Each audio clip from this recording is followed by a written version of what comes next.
thì đâu món ơi mà mấy cái mơm gió lên này sao bánh em con ba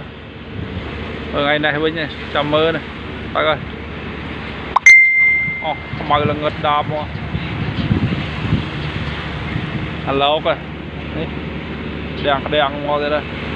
anh là khang nong khang khéo đang pan na đây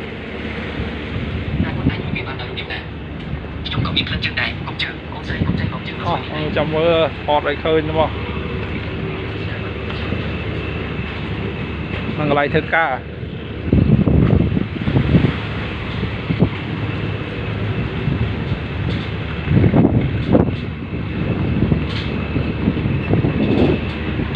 mình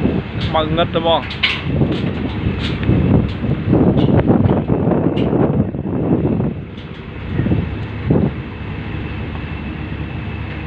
đó là cái này